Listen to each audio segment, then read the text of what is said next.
As I was driving in here, thinking about this talk, as you go drive a mountain road, we drive through a mountain road, and there's all these trees. The trees are random, and yet they're not monotonous.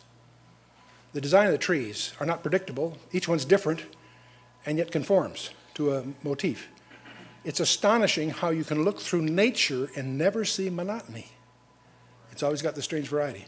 Let's talk about seeds. The rows of bracts on pine cones, it's 8 or 13. There's 2 rows. On pineapples, there's 3 rows. It's 8, 13, and 21. And it turns out there's an optimum divergence angle of 137.5, which is, in effect, a fraction of the 360. That's a Fibonacci number. It produces the best packing, and that's why you always see Fibonacci spirals on sunflower. If you look at sunflower, you've got 2 divergent spirals. They're both Fibonacci numbers. And let's talk about music. How many people play music in here? Okay, you've got 5 keys that are the pentatonic scale, right? You've got 8 that are called the diatonic scale. Those are Fibonacci numbers. You put them both together, you've got a chromatic scale, 8 and 5 together.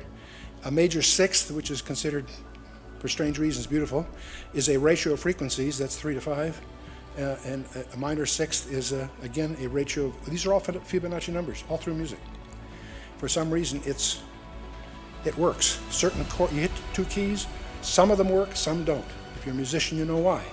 But part of the reason is you got Fibonacci numbers undergirding that whole analysis.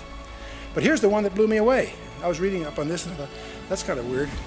If you look at the revolution of the planets in our solar system, you got Neptune. Pluto is a problem for a number of people. I won't get into that here. But you got Neptune, Uranus, Saturn, Jupiter, the asteroid belt, Mars, Earth, and Venus, and Mercury. If you adjust the observed orbits just slightly to what I'll call here the theoretical orbits, each one is a Fibonacci ratio to the previous one.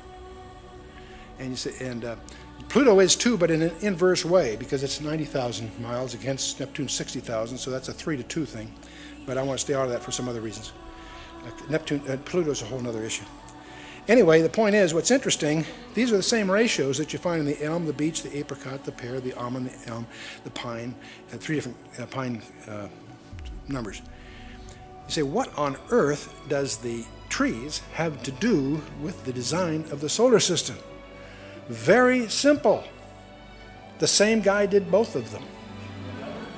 The same guy had an insight of what makes things beautiful. That beauty is an elusive concept on the one hand, and yet we discover there's certain rules even in design that we find. Let's just take one more. If we take the golden rectangle, take a square out of it, take another square out of it, take another square out of it, we have, with the golden rectangle, we can create a spiral, right? Very famous spiral, it turns out. It's the only spiral that does not alter its shape as it grows. It has that peculiar mathematical property. And you've all seen one. It was called the chambered nautilus shell. It shows up a lot of other places too, but I mentioned this is just a very crisp example.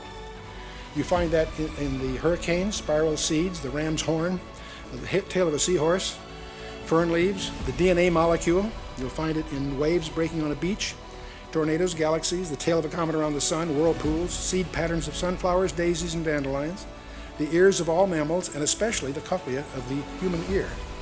You have one in your ear that helps convert the sound vibrations into pulses that the ear can transmit to the brain. We'll talk a little bit more about that as we go.